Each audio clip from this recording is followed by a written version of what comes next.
या फिर हम ये भी बोल सकते हैं कि जिस डायरेक्शन में हमारी इनिशियल वेलोसिटी है उसी डायरेक्शन में हमारा एक्सेलरेशन होने वाला है। दूसरी कैटेगरी क्या होगी, इनिशियल वेलोसिटी अगर इधर होगी तो यही बोला था कि डिस्प्लेसमेंट इन 5th सेकंड की डेफिनेशन क्या बनेगी, पहले 5 सेकंड तक का डिस्प्लेसमेंट देखो, उसमें से माइनस कर दो किसे, 4 सेकंड के डिस्प्लेसमेंट पैराबोला होगा जो कि ओरिजिन से पास होगा। और ये पैराबोला टी स्क्वायर का जो कोफिशिएंट होता है, टी स्क्वायर का जो कोफिशिएंट होता है पॉजिटिव है तो पैराबोला माउथ ओपनिंग अपवर्ड होगा।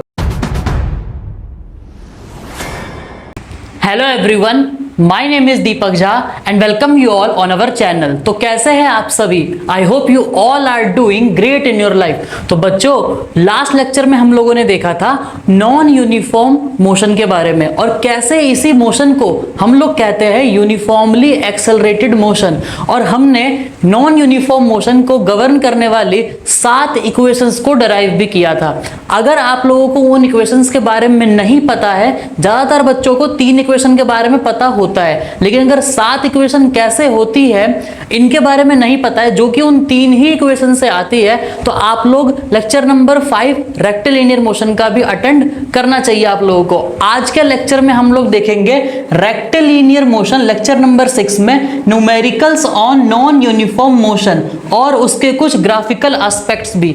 नॉन यूनिफॉर्म मोशन यानी कि यूनिफॉर्मली एक्सेलरेटेड मोशन में सवालों की वैरायटी कई तरीके की होती है, तो मैंने मेजरली उन्हें 2 पार्ट्स में डिवाइड किया हुआ है। आज हम लोग उसका फर्स्ट पार्ट डिस्कस करेंगे, देखेंगे हम लोग कि फर्स्ट पार्ट में क्या क्या होते हैं।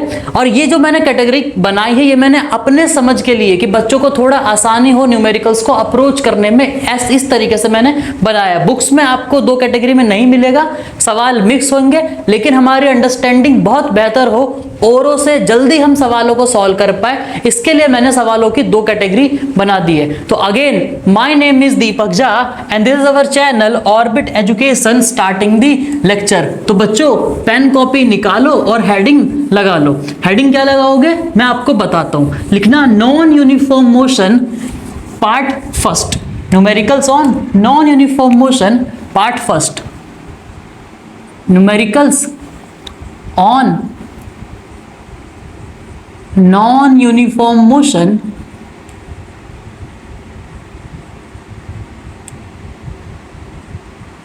Part first. इसमें हम लोग क्या देखेंगे, क्यों इनको मैं पार्ट फर्स्ट कह रहा हूं, क्योंकि मैंने मेजरली सवाल को 2 हिस्सों में इस बात पे बांटा हुआ है कि अगर इनिशियल वेलोसिटी और एक्सेलरेशन के बीच में एंगल हमारा 0 डिग्री होता है तो मैं उनको रखता हूं पार्ट फर्स्ट में। अब दूसरी साइड, अगर इनिशियल वेलोसिटी और एक्सेलरेशन के बीच में एंगल 90 डिग्री होता है तो मैं उसको रखूंगा पार्ट सेकंड में। ऐसा मैंने क्यों किया है, क्योंकि इन दोनों से सवालों को अप्रोच करने का तरीका अलग अलग होता है। दूसरा पार्ट हमारा बेसिकली टफ होने वाला है इसके कंपैरिजन में, इसलिए मैंने उनको अलग किया। तो मेरे को अभी ध्यान डलवाना था आप लोगों को कि सवालों में अगर इनिशियल वेलोसिटी और एक्सेलरेशन के बीच में अगर एंगल 180 डिग्री होता है तो उनको अप्रोच करने की टेक्निक कुछ अलग होती है, उसमें रिजल्ट कुछ और बनते हैं, ठीक है। और अगर इनिशियल वेलोसिटी और एक्सेलरेशन के बीच में एंगल हमारा होता है 0 डिग्री तो उनको अप्रोच करने की टेक्निक कुछ अलग होती है। बेसिकली वो सवाल थोड़े इजी होते हैं अगर एंगल 180 ना हो तो क्या कह रहा हूं मैं इसमें, पहला पॉइंट क्या लिखेंगे, angle between initial velocity and acceleration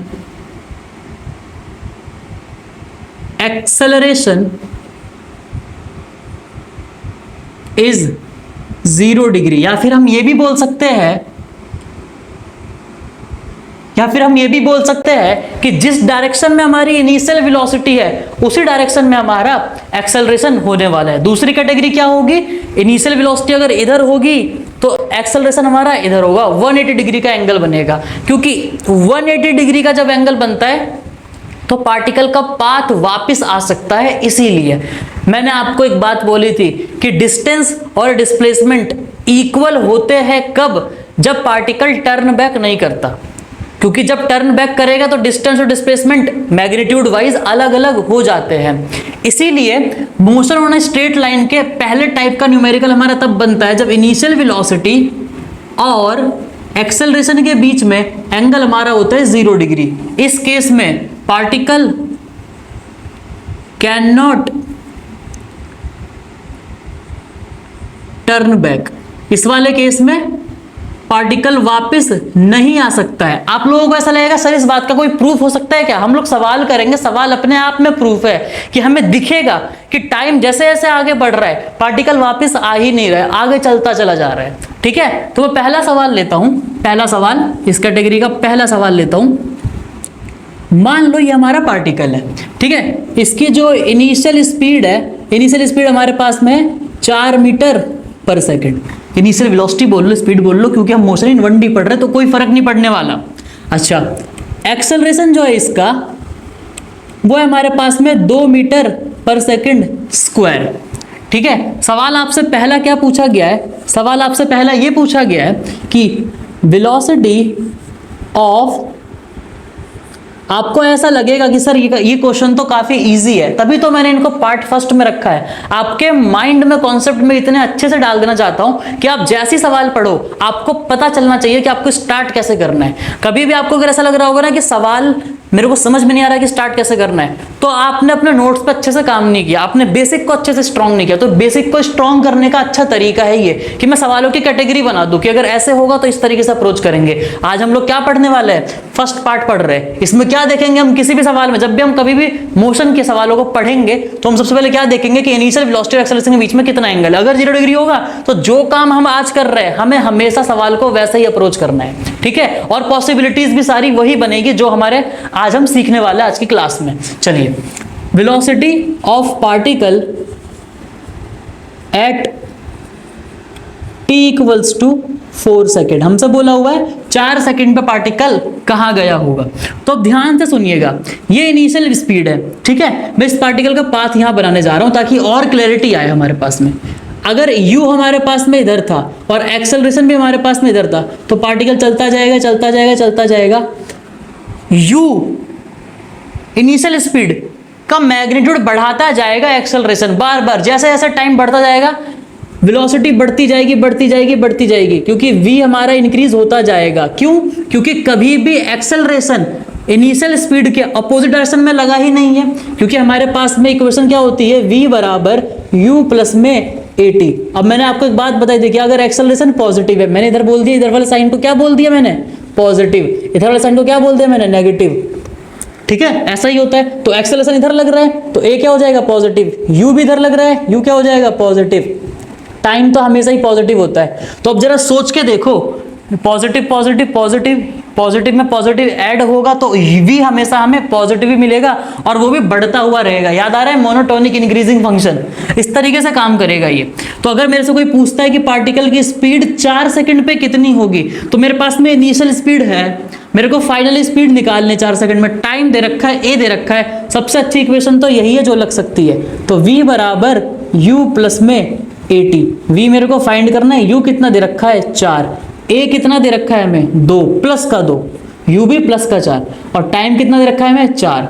तो 4 दूनी 8, 8 4, ये v हमारा आ गया 12 मीटर पर सेकेंड। पॉजिटिव में आया, इसका मतलब 4 सेकेंड पे t इक्वल्स टू 4 सेकेंड पे पार्टिकल की जो स्पीड होगी वो हो जाएगी पॉजिटिव डायरेक्शन में 12 मीटर पर सेकेंड। 12 मीटर पर सेकेंड पॉजिटिव डायरेक्शन में हो जाएगी स्पीड। और ये क्या हो जाएगा हमारे पास में? t equals to 0 second. तो 0 सेकेंड पर पार्टिकल चलना स्टार्ट करेगा, 4 सेकेंड तक चलते चलते वो स्पीड गेन कर लेगा। कितनी गेन कर लेगा? तो 12 मीटर पर सेकेंड तक हो जाएगा। पहले कितनी थी उसकी स्पीड? पहले थी उसकी 4। अब जरा सोचिए, इस बात को आप ऐसे भी सोच सकते हैं, 2 मीटर पर सेकेंड स्क्वायर एक्सेलरेशन का मतलब ये होता है कि 1 सेकंड में उस पार्टिकल की स्पीड 2 मीटर पर सेकंड बढ़ गई। 1 सेकंड में कितनी स्पीड बढ़ी? 2 मीटर पर सेकंड। तो 4 सेकंड में कितनी बढ़ेगी? 8 मीटर पर सेकंड। पहले से कितनी थी? 4। तो 8 और 4 12। आप मेंटली भी सवाल को कर सकते हो, बाकी आपको इस तरीके से तो आना ही चाहिए। क्लियर है इतनी बात? दूसरा सवाल हमसे ये पूछा जा सकता है कि डिस्प्लेसमेंट इन 4 सेकंड 4 सेकंड में कितना डिस्प्लेसमेंट होगा, 0 से लेकर के 4 सेकंड के बीच में कितनी दूर पार्टिकल चला गया होगा। बेसिकली हमसे ये पूछना चाह रहा है यहां से लेकर के यहां तक जाने में जब इसने स्पीड गेन कर ली 12 मीटर पर सेकंड, तो कुछ तो वो चल रहा होगा ना दूरी, वो दूरी हमसे पूछी हुई है। अब जरा सुनिएगा ध्यान से,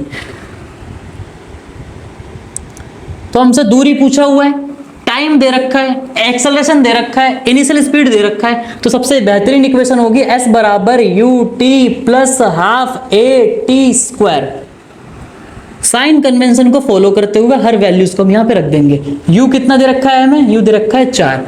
टाइम कितना है हमारे पास में, टाइम भी हमारे पास में 4, ठीक है। प्लस a कितना है हमारे पास में, प्लस का 2। टाइम कितना है, 4 का स्क्वायर। कितना आ जाएगा हमारे पास में, यह आ गया 16, 2 से 2 कैंसिल, ये भी हो गया 16, तो 32 मीटर डिस्प्लेसमेंट कवर कर चुका होगा पार्टिकल जब तक उसकी स्पीड 12 मीटर पर सेकंड होगी। और पॉजिटिव आया है डिस्प्लेसमेंट, मतलब कि जहां से उसने चलना शुरू किया था ना उसके लेफ्ट में नहीं गया है, उसके राइट में ही गया है। तो प्लस का मतलब होता है ये सवाल मेरे को पता है, बहुत इजी था। और क्योंकि जो पहली कैटेगरी बनती है वो इजी ही होती है। अब इसी सवाल में दूसरी वैरायटी कैसे बनेगी मैं उसको भी आपको बताता हूं, जब तक आप इसको नोट करिए, ठीक है। नोट कर लिया, चलिए मैं इसको मिटाने जा रहा हूं। अब जब पार्टिकल टर्न बैक नहीं होगा, ठीक है, अब मैं इसको हटा देता हूं।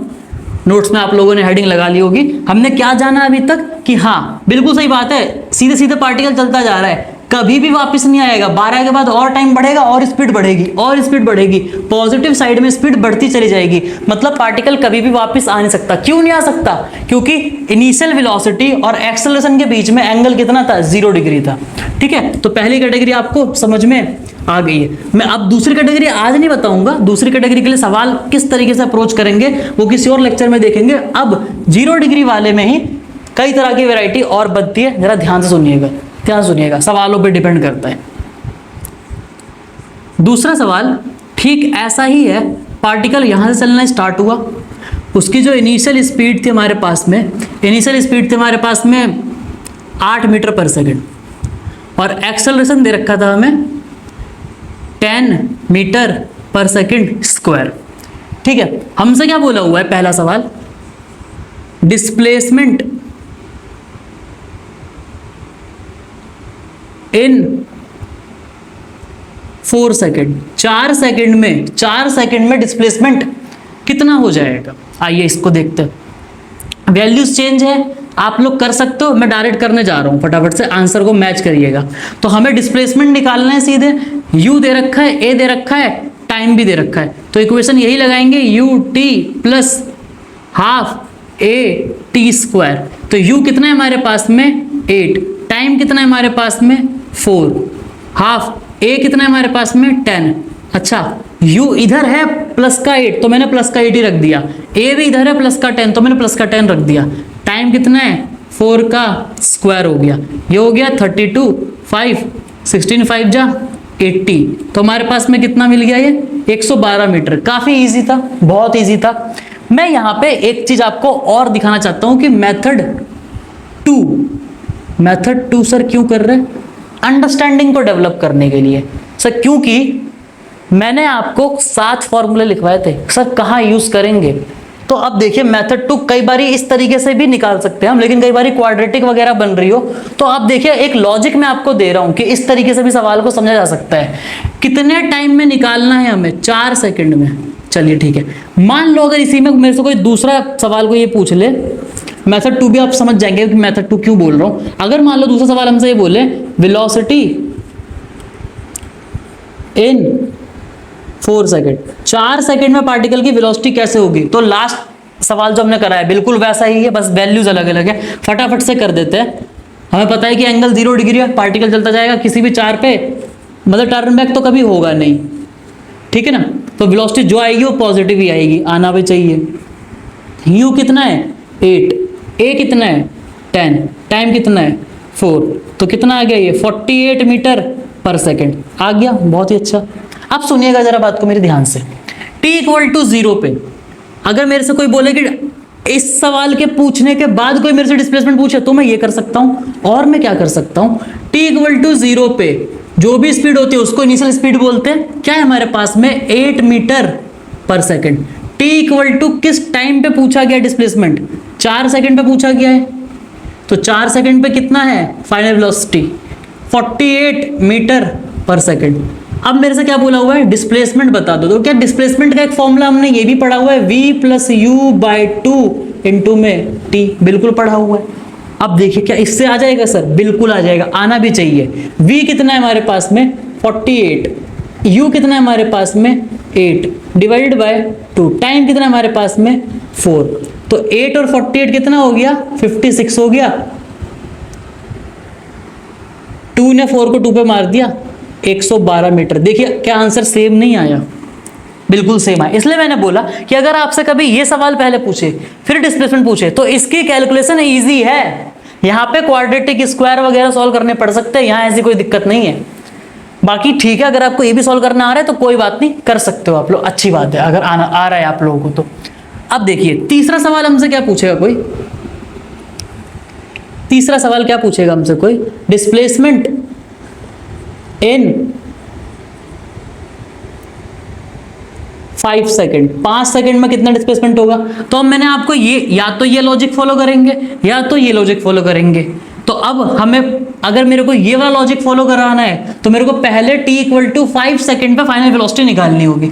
अगर मैं नहीं निकालना चाहता हूं फाइनल वेलोसिटी तो मैं डायरेक्टली ये अप्लाई कर दूंगा, s equals to u t plus half a t square. U कितना है हमारे पास में 8, टाइम कितना है हमारे पास में 5, हाफ ए कितना है हमारे पास में 10, टाइम कितना है 5, तो 5 का स्क्वायर। हम चीजों को इतनी आसानी से क्यों कर पा रहे हैं, मैं आपको एक बात बता दूं, यहाँ पे साइन वगैरह देखने का इतना कोई झंझट पड़ेगा नहीं। क्यों? क्योंकि दोनों ही एक ही डायरेक्शन में u और a, तो यहाँ पे साइन देखने का हमें इतना कोई दिक्कत होगा नहीं। इसलिए मैंने बोलता रहा हूँ मैं, इसीलिए मैंने सवालों की कैटेगरी बना दी कि हाँ इस कैटेगरी के सवाल होंगे तो यहाँ पे साइन अगर आप नहीं भी देखोगे वैसे देखना चाहिए, क्योंकि जब पेपर में सवाल आएगा तो वहां पे काफी मिक्स सिचुएशन आएगी। और मिक्स सिचुएशन तो हम लोग करेंगे भी क्लास में, जब हम मोशन इन 2D, प्रोजेक्टाइल पढ़ेंगे, रिलेटिव मोशन पढ़ेंगे, इनमें तो हम लोग बहुत कुछ देखेंगे। लेकिन अभी मेरे को आप लोगों के दिमाग में कॉन्सेप्ट को डेवलप करना है, इसलिए मैंने उसकी कैटेगरी बना दी।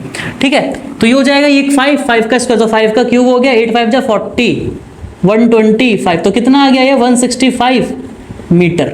ठीक है, अब अगर कोई मेरे से पूछे, मैं यहां पे बताने जा रहा हूं, कोई मेरे से अगर पूछे कि displacement in 5th second, displacement in 5th second, आप लोग नोट करते रहिएगा, ठीक है, बैक करके देख लीजिएगा।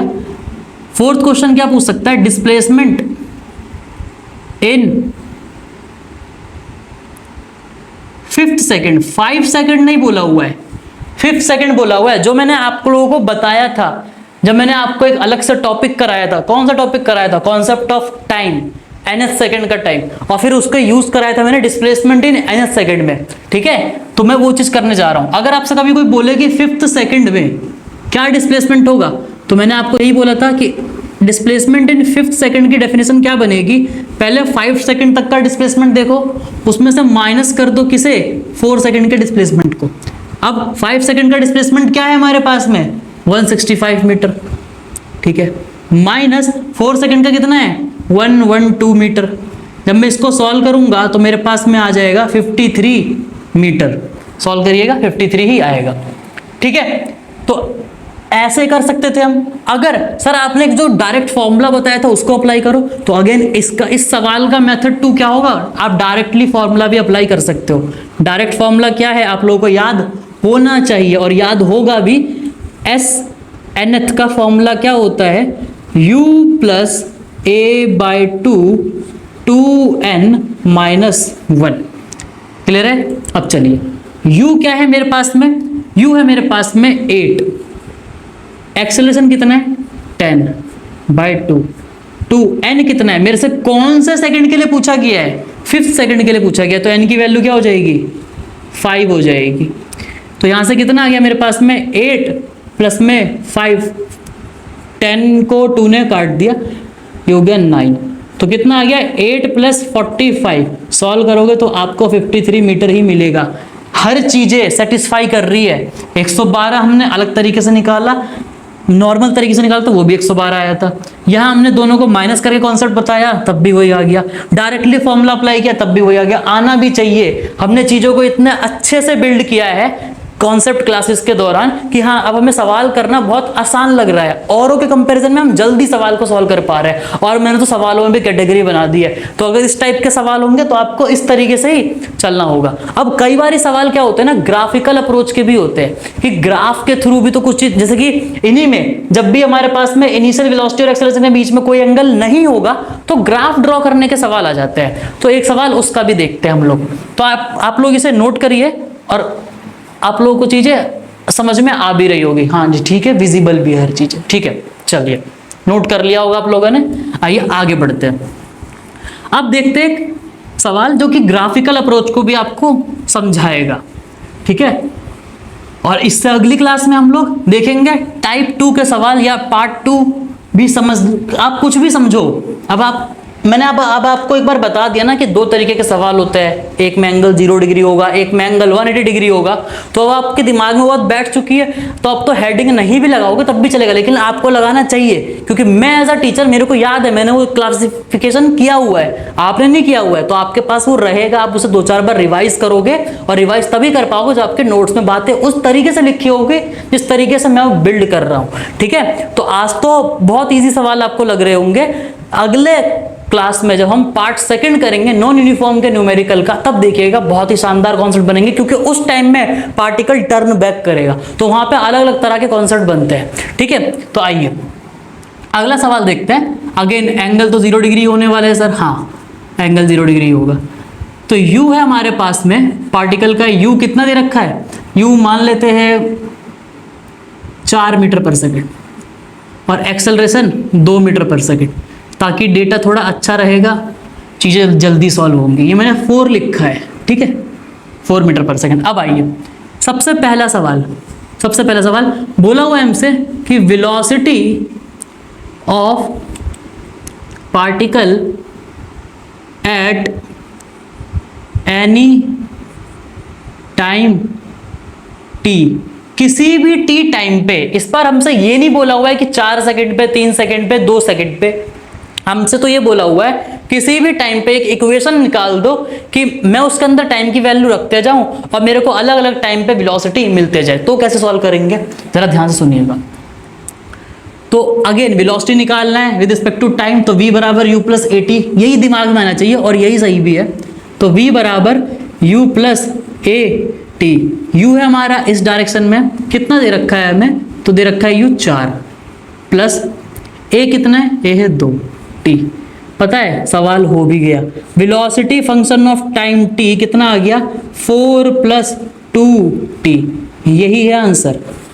अगर आप t की वैल्यू 1 रखोगे तो 4 प्लस में 2 गुना 1 6, 2 रखोगे 4 प्लस 2 गुना 2 8, हर सेकंड पे आपको वेलोसिटी मिलती जाएगी हर टाइम पे, ठीक है। तो हमारे पास में ये इक्वेशन क्या आ गई, वेलोसिटी टाइम रिलेशन। इसको क्या बोल सकते हैं, वेलोसिटी टाइम रिलेशन। मतलब अगर कोई पार्टिकल 4 मीटर पर सेकंड इनिशियल स्पीड से जा रहा होगा, जिसका एक्सेलरेशन उसी की डायरेक्शन में 2 मीटर पर सेकंड होगा, तो उसका जो वेलोसिटी टाइम रिलेशन होगा वो कुछ ये होगा, सिंपल।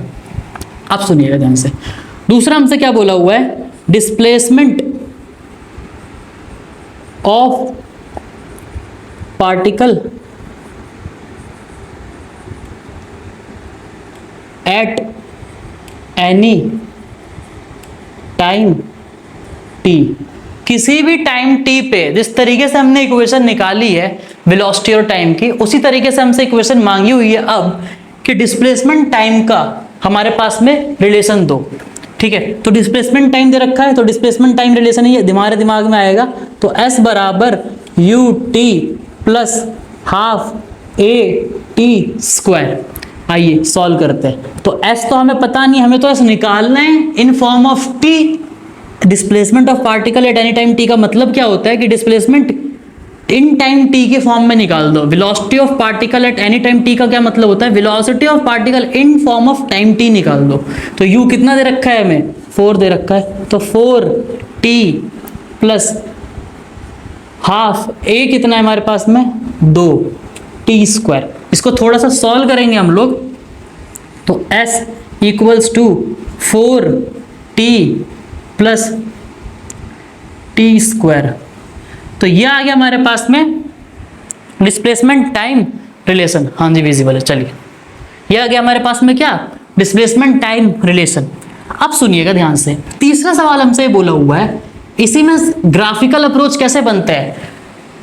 पार्ट फर्स्ट के सवालों में जब हमारे पास में एक्सेलरेशन और इनिशियल वेलोसिटी के बीच में एंगल 0 डिग्री होता है, तो सर ग्राफ के सवाल भी तो बन सकते हैं, वो कैसे बनेंगे वो हम इसमें सीखते हैं। हमसे क्या बोला हुआ है, draw velocity time graph.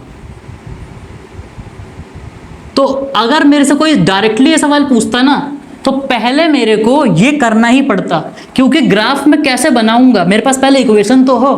Directly तो ग्राफ बना नहीं सकते, ऐसा थोड़ी नहीं कर सकते कि पहले ग्राफ बना देंगे फिर हम इक्वेशन लिखेंगे, नहीं।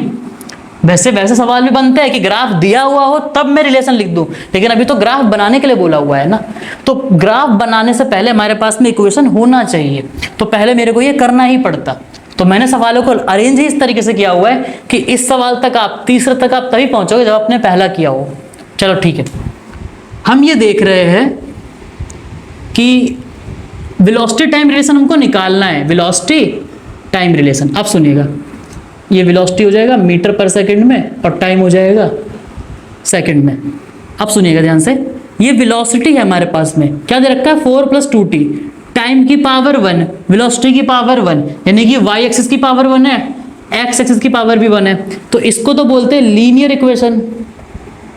लीनियर इक्वेशन, तो लीनियर इक्वेशन वो होती है जिनमें x वाला पैरामीटर भी पावर 1 की फॉर्म में हो, y वाला पैरामीटर भी पावर 1 की फॉर्म में हो, और लीनियर वाले को हम लोग लाइन से दिखाते हैं। और ये लाइन कैसी होगी, ये लाइन ना स्ट्रेट लाइन होगी। आपको पता होगा स्ट्रेट लाइन क्या होती है, y बराबर mx प्लस में c होता है हमारे पास में y इंटरसेप्ट, जो कि यहाँ पे 4 होगा। तो y इंटरसेप्ट क्या हो जाएगा हमारे पास में 4, ठीक है। और 2t, तो m क्या होता है हमारे पास में, m होता है हमारे पास में स्लोप, m होता है हमारे पास में slope. 11th class straight line chapter, बाकी बेसिक मैथ्स में भी बताया हुआ है, ठीक है। तो टाइम का जो कोफिशिएंट है, t का जो कोफिशिएंट है, क्योंकि t ही x एक्सिस है, x एक्सिस का कोफिशिएंट क्या होता है, स्लोप होता है, तो t का कोफिशिएंट क्या होगा 2 होगा। तो 2 कोई पॉजिटिव नंबर है, तो पॉजिटिव का स्लोप एक्यूट एंगल होता है। अगर ये थीटा है तो मैं कह सकता हूं कि जो tan थीटा की जो वैल्यू होगी वो होगी 2, क्योंकि tan थीटा ही हमारा स्लोप होता है। और इनिशियल ये जो हमें दे रखा है y इंटरसेप्ट, ये हो गया 4। अब इस ग्राफ को थोड़ा और दिमाग लगा के समझिए, क्या अगर टाइम 0 रख दूं मैं, तो क्या v हमारे पास में 4 आएगा, जो कि क्या होगा इनिशियल वेलोसिटी होगा। तो वही तो बात है, अगर टाइम पूरा 0 हो जाए तब भी एक वेलोसिटी रहेगी पार्टिकल की, जो कि रहेगी 4 मीटर पर सेकेंड, और वो क्या है इनिशियल स्पीड। तो मैथमेटिकली भी वही चीज बन रही है जो मैंने फिजिक्स में सवाल बनाया है। तो हमारे पास में ये आ गया वीटी ग्राफ। क्लियर इतनी बात। अब चौथा सवाल हमसे क्या बोल देंगे, चौथा सवाल हमसे ये बोल दिया जाएगा, ड्रॉ डिस्प्लेसमेंट टाइम ग्राफ। हमसे ये बोला रहेगा कि डिस्प्लेसमेंट टाइम ग्राफ बनाओ, डिस्प्लेसमेंट टाइम ग्राफ बनाओ। आइए कैसे बनाएंगे इसे, ध्यान से सुनिएगा। t जो है हमारे पास में, उसकी मैक्सिमम पावर 2 है, यानी कि x एक्सिस की जो पावर है, x एक्सिस का जो पैरामीटर है वो स्क्वायर फॉर्म में है, और जो y एक्सिस का है पैरामीटर जो कि s होने वाला है, जो कि डिस्प्लेसमेंट है, जो कि मीटर में होगा, और टाइम यहाँ सेकंड में होगा। मैं एक बार देख लूँ बेटा स्क्रीन से, कट तो नहीं रही चीजें। हाँ जी विजिबल है। चलिए, तो डिस्प्लेसमेंट हो गया मीटर में, टाइम हो गया हमारे पास में सेकंड में।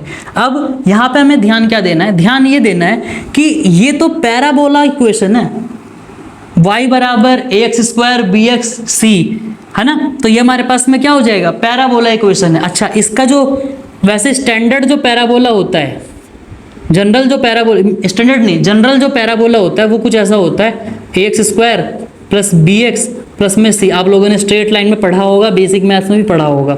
अगर मैं c को 0 कर दूं तो पैराबोला ओरिजिन से पास होता है, तो ये कुछ ऐसा पैराबोला होगा जो कि ओरिजिन से पास होगा।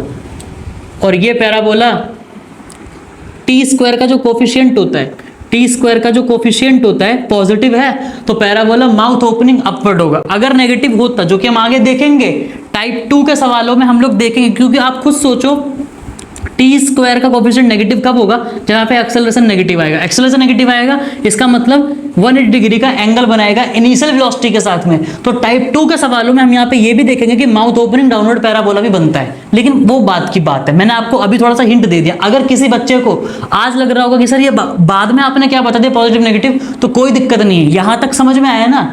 अगर आपको ये पॉजिटिव, मैं देखो क्या कह रहा हूं, अगर यहाँ पे एक्सेलरेशन नेगेटिव होता तो सिर्फ नंबर से नंबर कटता, ये साइन प्लस माइनस माइनस हो जाता, तो यहाँ पे साइन माइनस आता, टी स्क्वायर कोएफिशिएंट माइनस होगा, जैसे ही माइनस होगा इसका मतलब 180 डिग्री का एंगल बनाने के बाद माउथ ओपनिंग डाउनवर्ड बनता है। तो कैसे बनेगा वो बात की बात है, वो हम सीखेंगे पार्ट 2 में जब हम न्यूमेरिकल को सॉल्व करेंगे 180 डिग्री वाले को।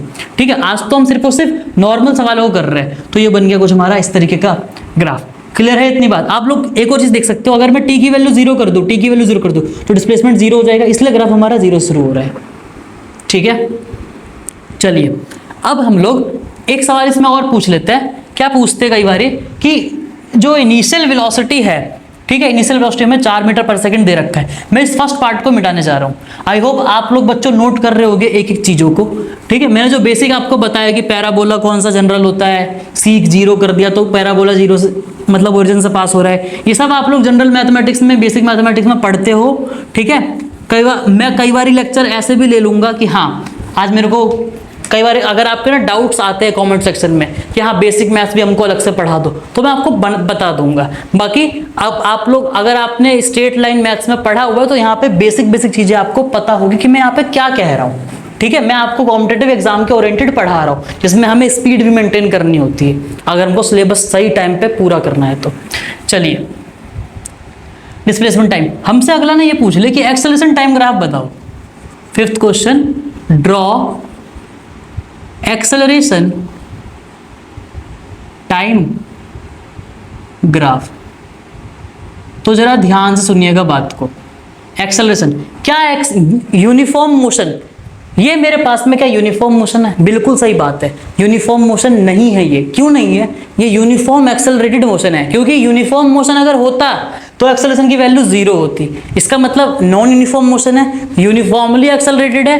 एक्सेलरेशन क्या कांस्टेंट होगा? और क्या कांस्टेंट का ग्राफ आप लोगों ने मैथ्स में सीखा हुआ है क्या?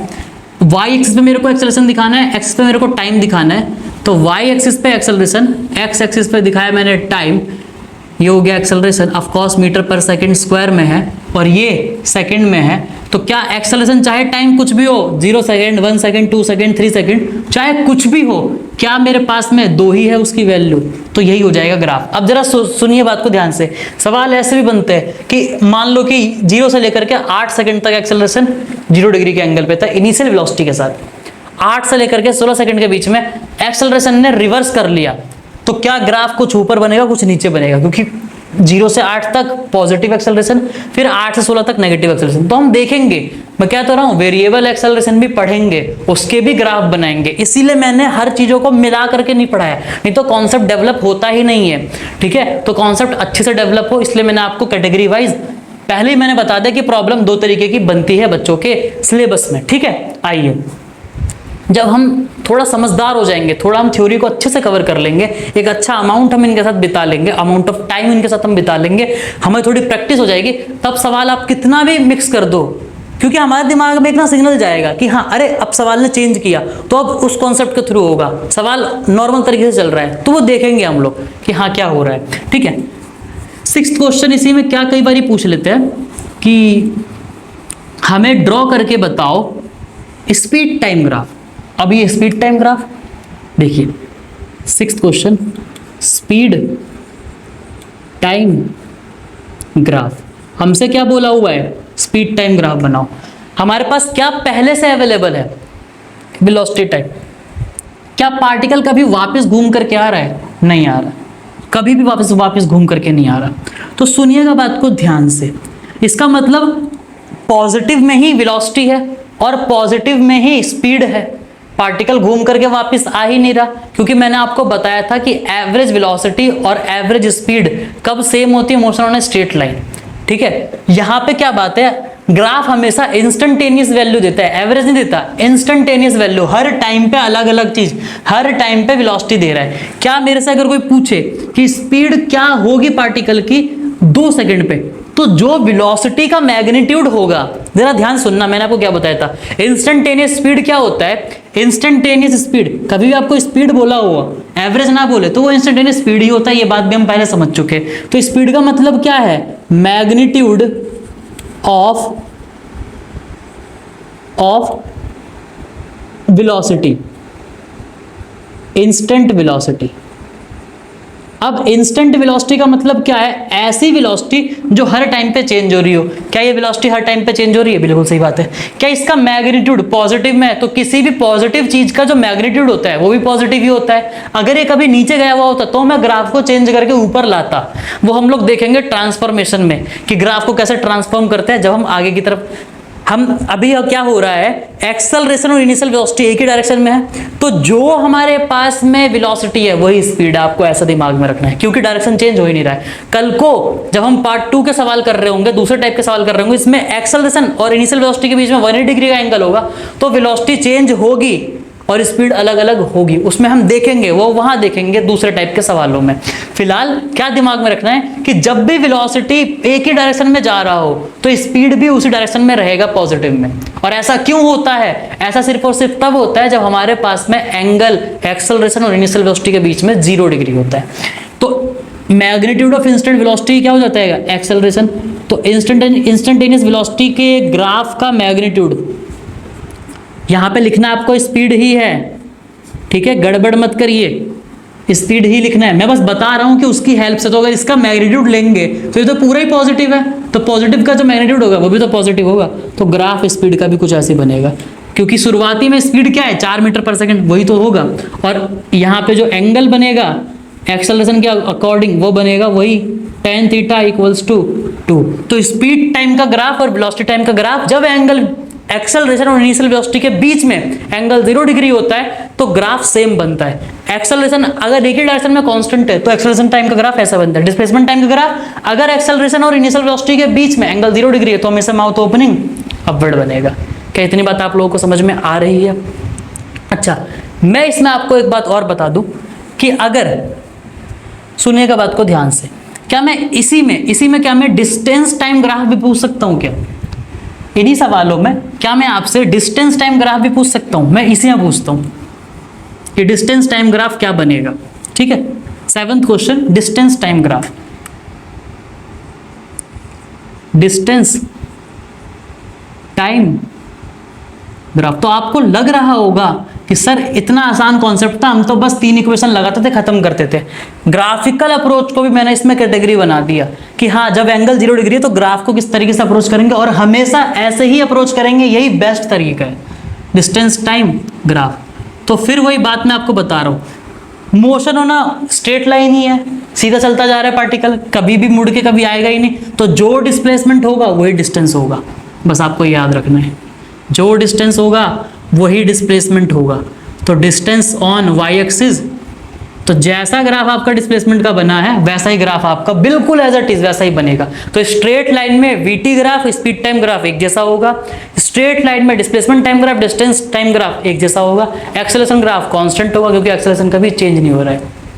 तो आई होप बच्चों आपको चीजें इतनी समझ में आई होगी और आपके कॉन्सेप्ट पहले से बेहतर हुए होंगे, मैं ऐसी उम्मीद करता हूं। मैं भी बहुत मेहनत कर रहा हूं, आप भी मेहनत करिए, दोनों साथ मिलकर के फिजिक्स को समझते हैं। Till then keep smiling, stay healthy, do hard work with happy mind, and my parents and country proud on you, love you all.